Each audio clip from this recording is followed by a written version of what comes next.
Let's see. Here we go. So my question, I figured for my last talk, and we'll see how far I get in it. I don't think I've finished one slideshow yet. So it took 27, 28 years of teaching chemistry to know exactly what fits in a time with my deviations. My class yesterday made a joke that for their final, I should put questions about my life since like about Rocky and stuff. I know, it was really funny. It was actually quite flattering because I was like, well, that was cool because it adds some character. But my question is, what if everything you've learned from me and from all your teachers, but from me is actually BS? Let's see. Apparently I'm gonna get stuck. And so I'm a chemist, so you can think of BS as boron and sulfur, right? The periodic table elements. Let's see if it keeps going. Oh, there we go. Or it's nutrition. So BS is Brussels sprouts. Who likes Brussels sprouts? I'll raise my hand halfway. They had to be cooked a certain way. So my mom always boiled them. They were frozen, they were boiled, so they were just a soggy, gross thing. And plus we were kids and they have a really strong taste. And then like 5 years ago, Joey and I drove across the country and we stayed with my uncle. We were only gonna stay one night, we ended up staying like 3 nights and never wanted to leave. But anyway, he made us Brussels sprouts that were in the oven and they were just heavenly. And I think he also made us salmon and they're amazing. And oh, this is because BS is also for your bachelor's of science. And so does anybody know where I got my bachelor's from? That's in Nittany Lion. So I was at Penn State when they won the national championship. I was there when Joe Paterno was still alive and thriving and was not banned from athletics. Joe Paterno was, yeah. And then somebody on staff did something not good in the shower. Very not good. And he had to take the fall for it. And the NCAA decided to ban Penn State from everything for 4 years, all athletics, like every team. And like it was too heavy handed. Everybody was said. I'm gonna Google that now. This is like 10 years ago. So anyway, I read a book several years ago, and so you two get to watch, like the other one goes much more than I'm going to, but it went through 3 myths that just keep getting perpetuated. And the one is that only matter matters. And so as a chemist, that's what chemistry is a study of matter, the physical world. And we've really been consumed with that. And nutrition, maybe even more consumed with this than chemistry is. And so as I've taught this course, it's something that I've really thought about because we're so about, well, does it have vitamin A in it? And has this much vitamin B? And are you getting this amount? This is the recommended daily allowance, right? And everything has these food labels. Remember doing the analysis of the food labels and stuff, which actually made me think about something, because when you did sodium, I was like, yeah, sodium even gets stuck on the food label. Like we all have to look at the amount of sodium and calcium. Like who decided those were the 2 minerals that we would put on food labels? Anyway, but it's to say the mechanistic universe. This is Isaac Newton, right? And so the law of gravity, everything, there's the 4 laws of nature were reverse engineered. And so they basically made the math work for their observation. So that's where, if you never realized that, this is called a Newtonian clock. And so it's perpetual motion.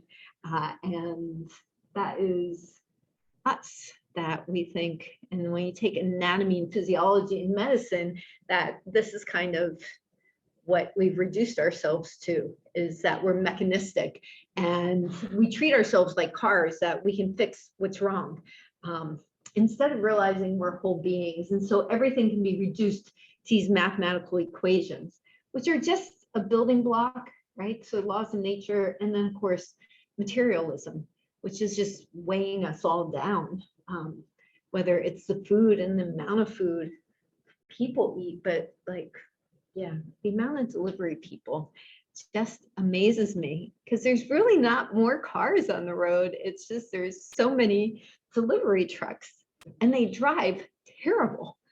Like the guys in the work trucks with the ladders, I ride my bike a lot. The guys with the work trucks, they're amazing drivers, but the delivery people, they like, especially at the end of the day when they want their last delivery. Anyway, the second thing is about determinism, that cause and effect. So for every reaction, there's an equal and opposite reaction, and which is true, but we get caught up in this.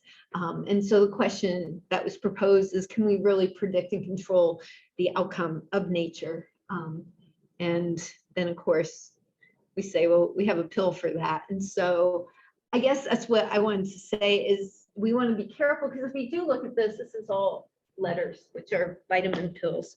And so you don't want to be, it's one of the reasons I did not go to naturopathic college, because I really want to look at holistic ways of treating, which is with real food. Whereas naturopaths often will just, you'll leave there with like 20 bags of pills and stuff. And so even though it's not prescription drugs, you got to ponder how many different things a person can take. And then the study of the genome of genetics. So my background's actually molecular biology, but there was no such thing as molecular biology back then. So my degree is in biochemistry. And so the study of DNA, which I don't know that I would have gone into if I saw where it's at now, which is everything is you have this gene, so that's who you are, which is a total misbelief, because human DNA is actually very different from every other species, because only 2% of our DNA actually is genome, meaning expressing protein. 98% is not, and they makes it very interesting. And there's actually a lot of research, it's just not in places where they publish it. And the third myth is about reductionism, which we can be reduced to our parts. So can we be reduced to our parts? And yes, that is in Chinese, and it does say reductionism, that we're in Chinese medicine. That's actually where I'm going to medical school. I went to Chinese medical school because they look at you as a whole person. No two people would get the same prescription for the Chinese herbs and stuff. And so kind of like also like Stephen, and so he wants to eat liver every week, and that would not work for me. And so each person, and recognizing that what works for one person is not going to work for the next person, especially since we have different tastes. And I've shown this slide multiple times, but it is reductionism and materialism in medicine, that we went from, you know, somebody was sick till we isolated what the protein is, and then created a pill for that, whether it was a nutritional pill or not. And I don't think I showed this slide, but it's about the placebo. I know I've talked about it. And so the placebo effect, every trial has to have where, you know, you have the control group, somebody who's getting a sugar pill, and neither the doctor nor the patient knows who's getting the real pill and the sugar pill. And the reason for that is the intention of the person giving you the treatment is actually the greatest impact. And there's tons of studies that show this. It's not the pill, it's the intention of the person giving it. Anyway, it's a crazy number. It's over 50%. It might be more like 90% of studies are actually file cabinet, that they never get released because the placebo wins. And so like the studies, you guys, I have you all showing these studies, they're the ones that, okay, we actually showed something, but most things never even get published because it didn't show what they wanted it to show. But yeah, this is crazy. Almost 50% of doctors actually give people sugar pills on purpose, and they just say, okay, this will make your headache better. But because they recognize that most people are coming in and what they say is going on, and they just need to believe it. But this was like 20 years ago. Joey was pretty small, so you all would have been little. They removed all cough medicine from the stores for like 4 days because it was shown they actually have no effect. And parents went ballistic, and they're like, yes, they do. And they had to put them back on the shelves after 4 days. The reason they have an effect is almost all medication has to have alcohol in it because of the solubility.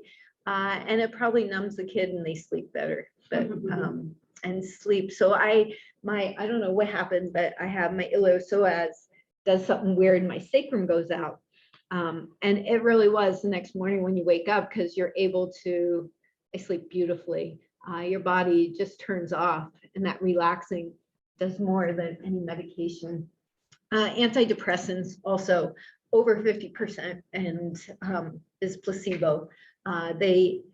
They will release after 2 years who was on the placebo, like the doctor will find out. And there's the stories of patients just saying, there's no way. I had all the side effects and it cured me. I was not on the placebo. And he's like, it clearly says you were on a sugar pill. And the patients will be very dramatic, like, no. And so the doctor just keeps giving them that same sugar pill. The one thing that it doesn't, this is just, oh, knee surgery. So there was a doctor who actually did, and I read this study like 2-3 years ago, so I can't remember the details, but basically half the patients, he took them into surgery, they put them under, and all they did was they made an incision and then they sewed it up. They did absolutely nothing. And they got the exact same results from the people that they did the surgery to. And so the people didn't know, but knee surgery is extremely invasive and it actually doesn't do, but people are just like, they want you to do something. And so it's the belief. It doesn't work so well for contraceptive. So just realize that. This is Joe Dispenza. So my other class, it's one of the options. I talk about him quite a bit. He is a chiropractor, actually, I think in Olympia. He had a pretty severe bike accident and was in the hospital for months and told he would never walk again. And he walks and thrives and stuff. And actually went and got a PhD in studying neuro. And basically he went around the world and studied miracles, the miracle cure. Why do some people and they all talk about certain moments. But one of his books is You Are the Placebo. And so it's your beliefs. And it was that all these people had this moment where they just made that change of their mind shift and said, I am going to get better. So with that, we can reduce ourselves to the vitamins and the minerals, or just keep eating healthy and vibrantly. These are the minerals. This was the end of my last talk, because I never did. And they'll do, and you all did this, that you said these foods are things that are really high, like in potassium. Bananas always still get the first spot, even though they're not. Potatoes, legumes and stuff. Or you can just realize, as long as you eat a variety of food. So I was pondering too what my favorite week was, and I kept coming back to the rainbow week because it was so simple. You just eat color, you just eat diversity. And that's one of the things that everyone keeps saying is, as long as you're eating diverse, you're going to get everything. So rather than reducing it to, it's made up of this, or, and so the rainbow was just fun because it's a rainbow. Yeah, but you can go through the different.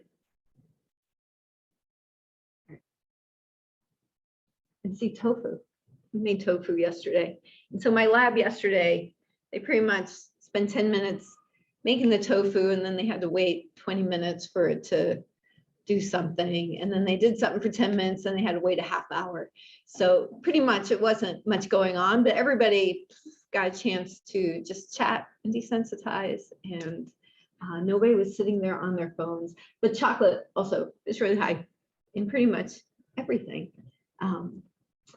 And that was just something I never got to, but essential nutrient is just something our body cannot produce on its own. So we have to get it in our whole food, and just some interesting. So they're all like, if you look at something you all talk about, and that's one of the things that's really cool with spices. And I do have you reduce it down to this chemical and that, but really the thing is, in the end, is the whole spice. Just spice it up. Use a variety of spices because they seem to enhance each other and enhance the effect the food has. And it's not about just a few molecules or a few atoms on the periodic table. Everything seems to have some effect on helping DNA synthesis and cell division. The essential nutrients are coenzymes, so those are taken biochemistry, and work with collagen, so wound healing, and so everything you read about. And again, a lot of this all has to do with their feeding your microbiome, which absolutely wants diversity, and your microbiome in turn affects you. So I'd asked her about the oregano, and again with the immune system, that these spices, and oregano is huge for that. And so use oregano a lot, because I often wonder if it has to be something that your body is primed with. So a lot of the studies, like after you get sick, it doesn't help as well as preventing it. But right, they will say for any one of these, you will find 2 billion people are deficient. So we're all deficient in something, but that's also our individual biochemistry, that these norms, when they did like iron levels, what's normal, they took a bunch of guys who were in their 20s and they measured their levels. And that is what we're all compared to. And like, I'm not a guy and I'm not in my 20s. And so what's normal for me to function and stuff. And so it's something to realize when you get like blood work done. Like Stephen was talking to me the other day, he had his cholesterol checked, and I had mine done 6 years ago. I have no idea what it is right now, but you're looking at a moment in time and what the norm is. And also the other thing with cholesterol is total cholesterol is no longer considered an indicator for anything. It's the ratio, and there's so much more because a lot of things show up. Something I found really interesting when I was looking up something was zinc is actually really important for your sense of taste and smell.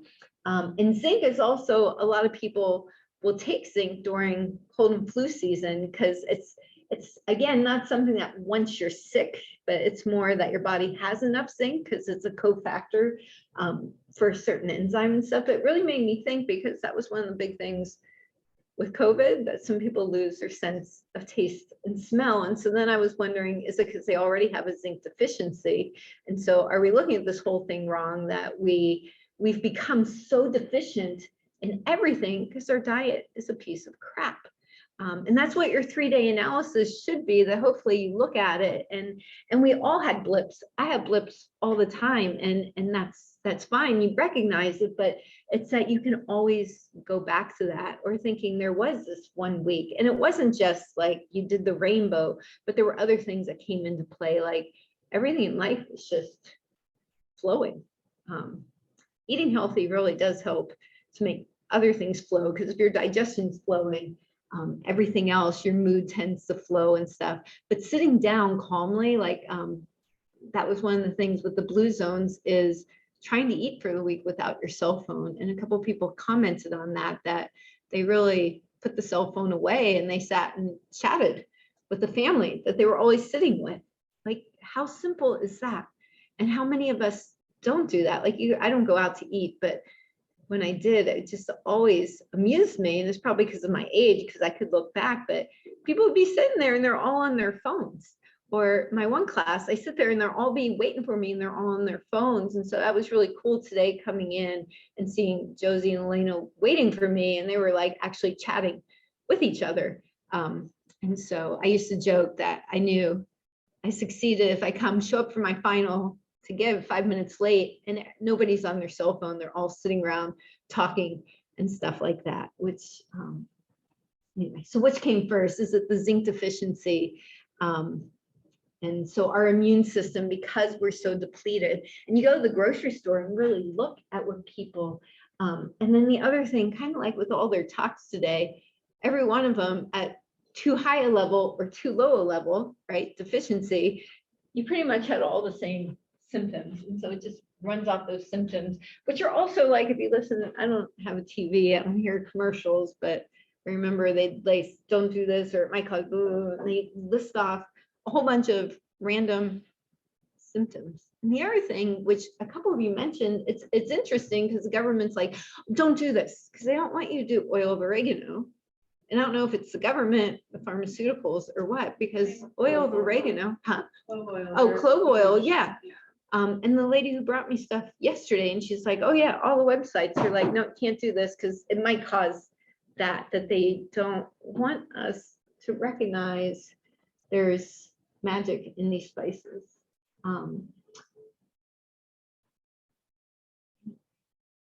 There's noise.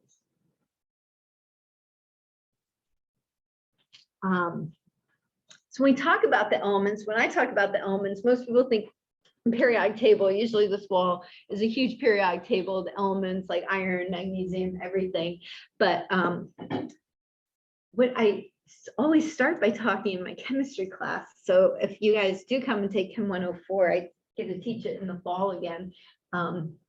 Is always start out with what the elements actually were and are to a lot of people.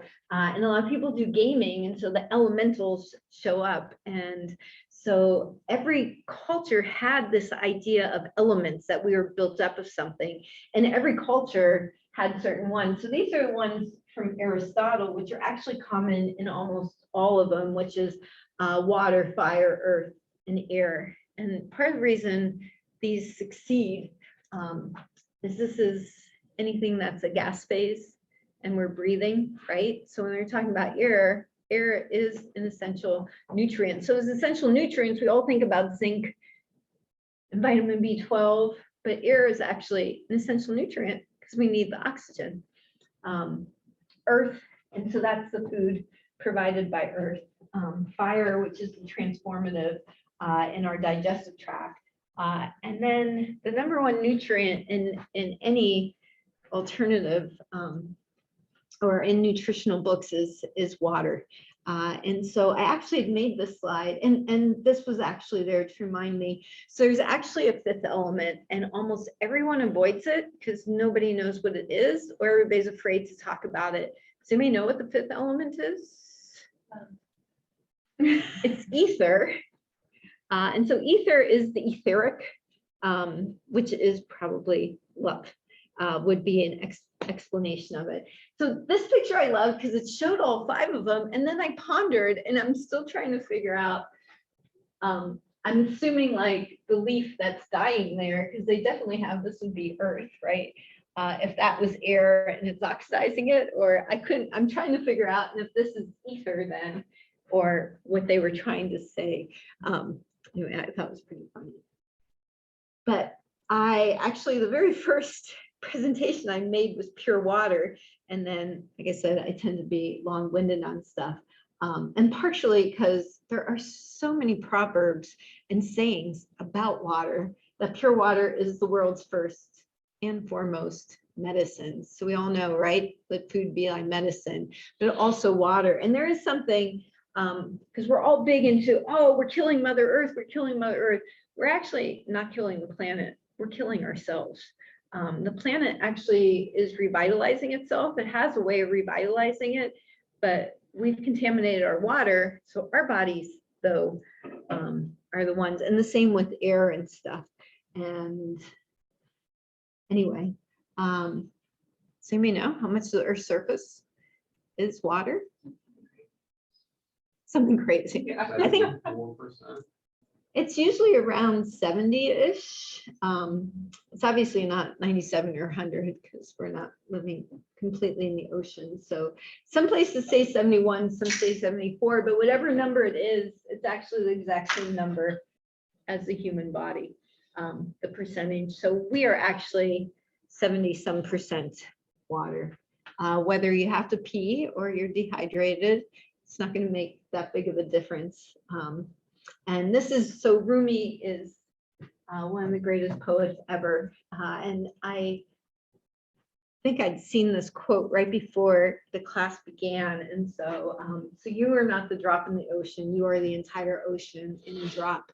And so it's a certain way, a perspective of changing your perspective and to recognize that, because we often are like, oh, I'm just one in many, but to realize everything is within you that you need. This also fascinated me because, well, you see different numbers everywhere you look, but that the amount of water in us newborns are actually much higher percentage of water, and that as people get older, I don't know why these percentages would decrease, and if this is a myth based on our lifestyle and stuff. So like when I was talking about the blue zones and things, but again, right, the mind is like water.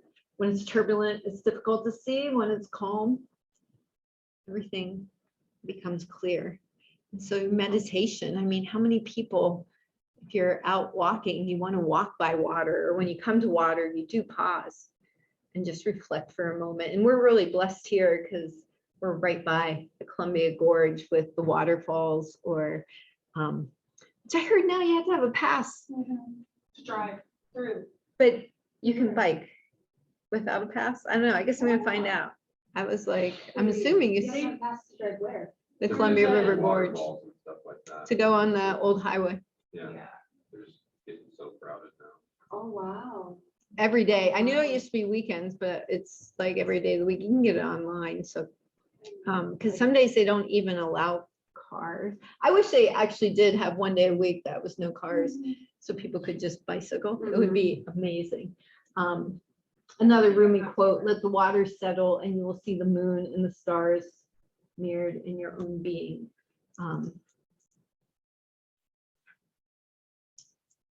So, what part of the body? I didn't assume there were multiple choice.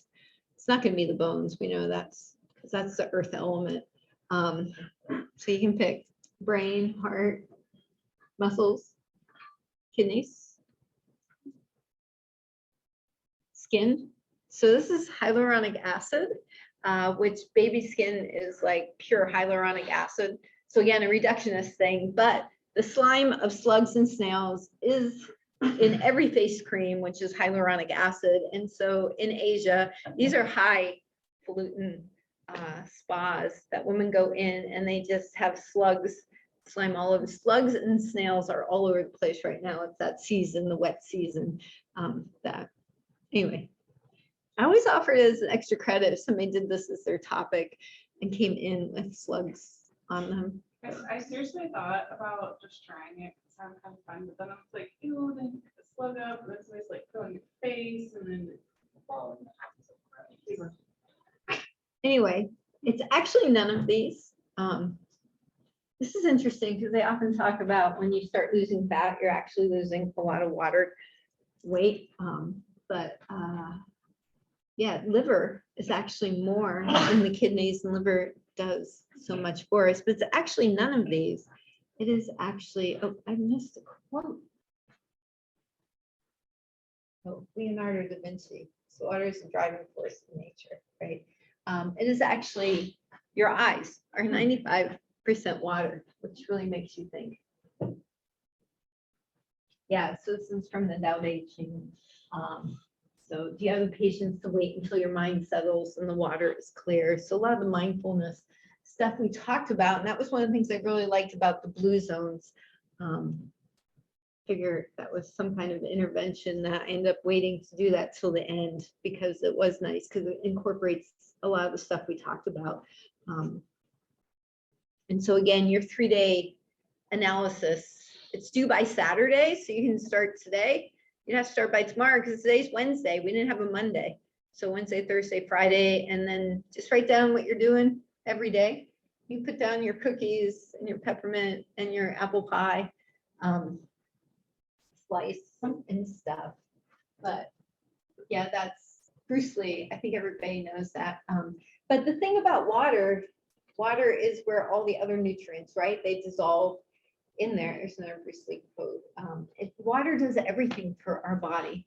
And yet then the metaphysical idea of water, right? Let our mind flow like water. When I was in Nepal during the monsoon, I think the second part of my journal is named something about water. And so I did a lot of reflection because you're sitting inside in the afternoon. In the morning it would rain, so we'd hike in the morning. In the afternoon, I'm being like water and just allowing life to flow. But all of our body fluids, whether it's right blood, sweat, and tears, urine, lymph, digestive juices, all are water-based. In fact, inspired, it's from the 60s or 70s. Right? And then, of course, we all know, like, right, if you're lacking water, one of the biggest things when you don't have enough water is your kidneys will ache. So you'll have this interesting pain in the back, and this means you need to drink water. But a lot of you talked about that you're drinking more water, you're more conscious of it.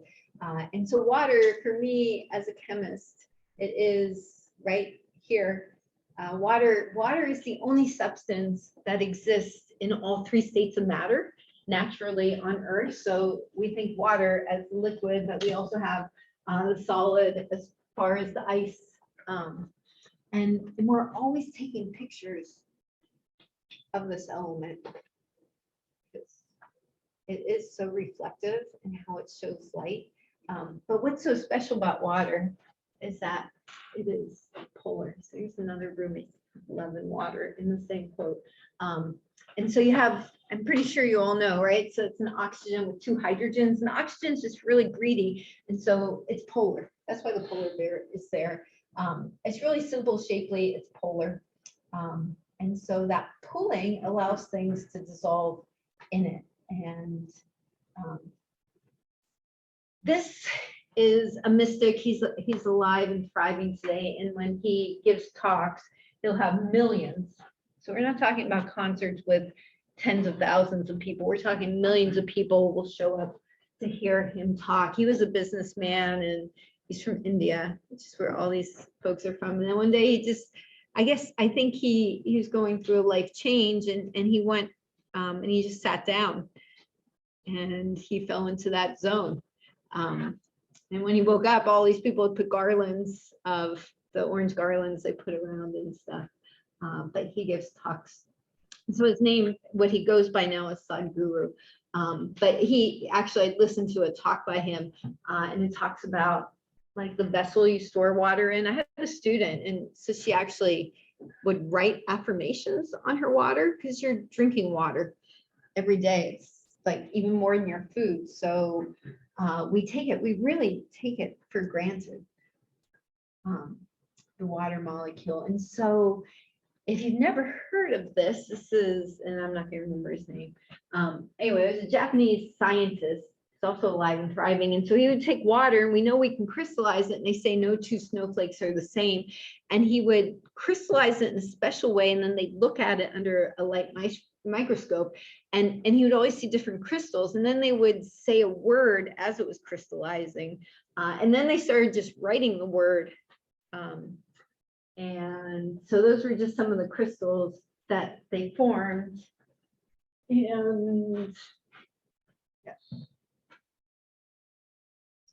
And that shows some of the ones that like would not, like if they said the words you say disgust me. Oh, sorry. If they said you disgust me or you fool, they couldn't even get crystals to form at all. Whereas if they showed a photo of dolphins, played the song Amazing Grace or Imagine, they would get different crystals. So there's a whole book out. I actually had a student who gave me the mini book of it, but it's referred to a lot in different things. But this was different types of water. So from the fountain in Lourdes, France, and a lot of people like swear by you're supposed to drink distilled water, and that could not form crystals at all. That I knew about before seeing this. Taking really polluted water, but then they took really polluted water that could not form crystals, and then they did prayer over it. So that moment of pausing and saying thank you before a meal, because your food is 80% water. Unless you're eating highly processed food, and then it doesn't have water. And so you don't have crystals, and you are over 70% water. And most of the words are within here. They never even come out. And so the words you say to yourself are determining what your water is flowing like within you, and the words you say to other people.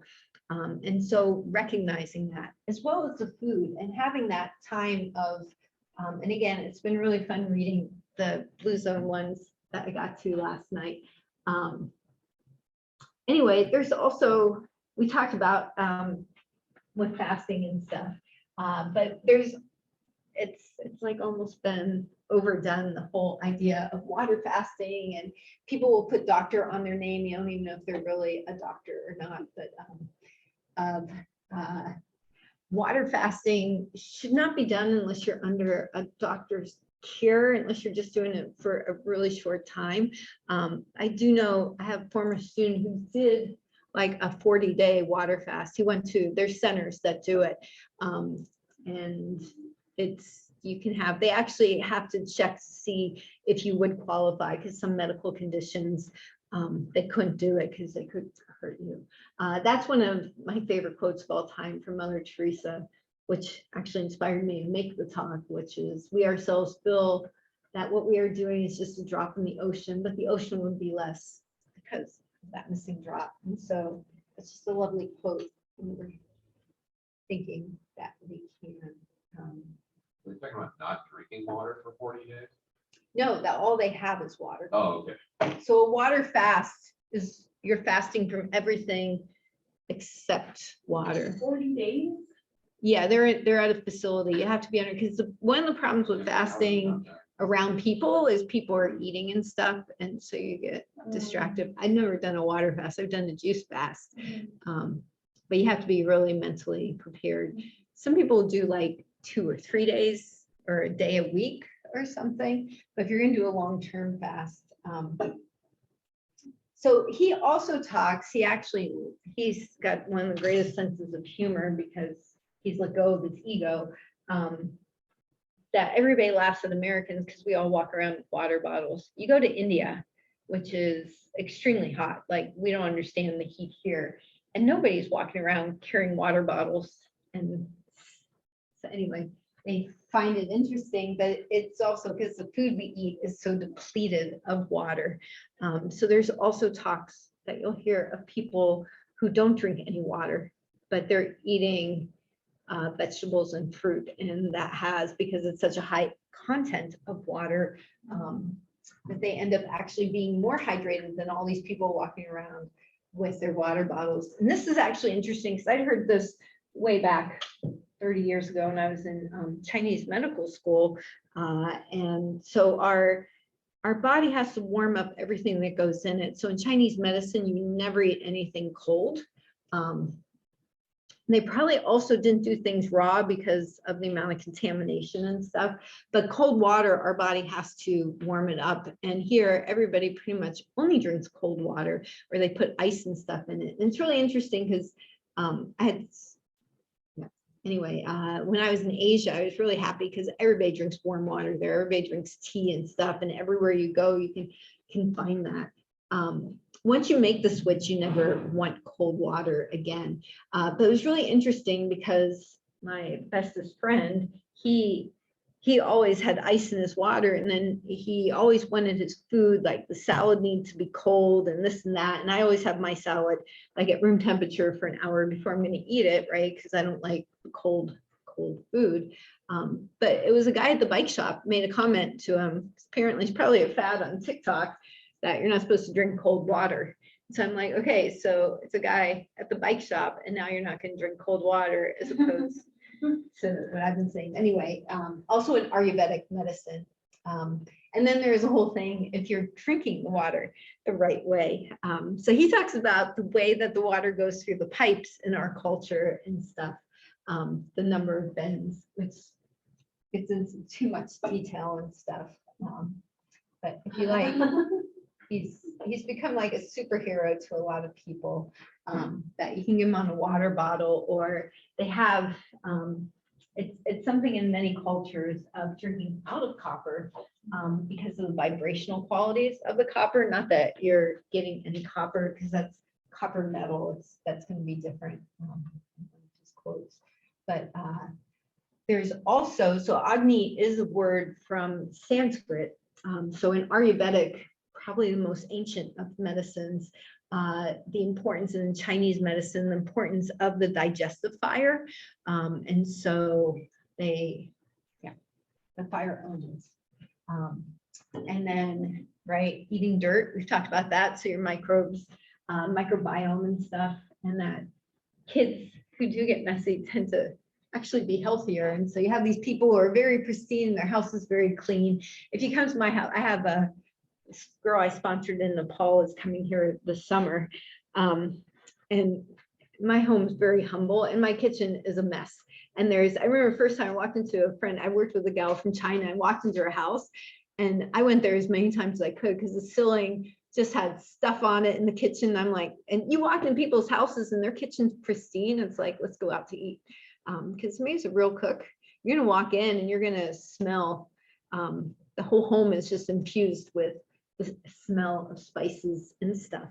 But the earth element and yeah, I guess there's books on everything.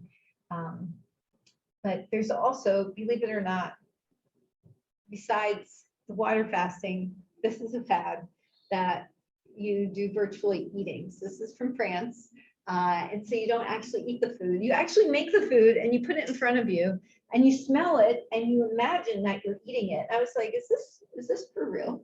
And you take in the aromas that when you were talking like the peppermint and stuff, but apparently it's probably, I don't know if it's on TikTok or what. People So you're chew allowed their to have- food and then spit it out too. You've and heard not it, swallow really? it, like they'll actually chew it, Oh, spit waste it of out. food. So I know that's My extremely coworker was wasteful. doing that, and I was like, Why? That's an eating disorder. I mean, I That- was like, to me, I that's don't know like- about that. Right, that this is not a healthy, yeah. And so it creates a fear of food and they need to find a healthy way to eat. And so the alternative is you eat healthy, real food. And that was, I guess it's enough of a fad. People have made cartoons about it. And we've talked about this, really my last one is the importance of the soil is, they say our soil is at like 10% of the nutrients that it needs. And so the green revolution, there's enough food, it's a distribution of food, but there are like the omnivore, the pescatarian, vegetarian, which still eat fish.